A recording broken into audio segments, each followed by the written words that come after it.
आज एक बार फिर एक मासूम बच्ची दरिंदगी का शिकार हो गई है।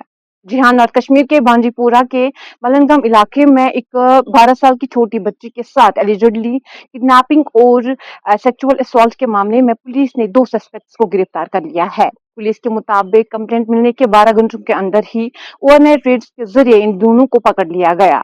पुलिस ने फिलहाल एफआईआर दर्ज कर ली है और मामले की मजीद तहकीकात जारी है।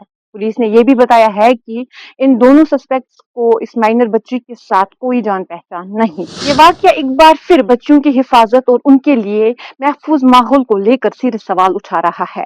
लेकिन अब सवाल यह है कि पहले बडगाम में, उसके बाद बारामूला में, उसके बाद कुपवारा में और अब बांदीपुरा में ये सब कुछ देखने को मिल रहा है। आखिर हमारा कश्मीर कहाँ की ओर जा रहा है? अब तक हमारी सरकार खामोश क्यों है? ऐसा इसलिए बार बार होता है क्योंकि जब भी ऐसे वाकयात सामने आते हैं तो हमारी सरकार इस पर कोई एक्शन नहीं लेती है। आपने रिसेंट देखा, बारामूला में एक ऐसा ही वाकया सामने आया था, उसके बाद सरकार खामोश रही और अब तक वो मामला जो है दबा दिया गया है। अब तक उस पर कोई बात नहीं की गई। आखिर हमारी सरकार क्यों सोई है?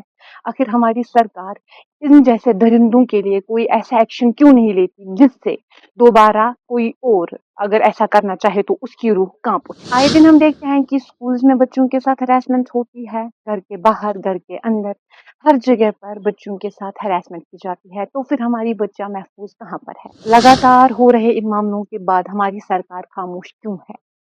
आखिर हमारी सरकार इन जैसे दरिंदों के लिए ऐसा कोई कानून क्यों नहीं लाती, ऐसा कोई एक्शन क्यों नहीं लिया जाता ताकि अगर दोबारा कोई दरिंदा ऐसी हरकत करने की सोचे तो उसकी रूह कांप उठे। सरकार से गुजारिश है कि इन मामलों में सीरियस तरीके से एक्शन लिया जाए ताकि दोबारा ऐसे केसेस सामने नहीं आए।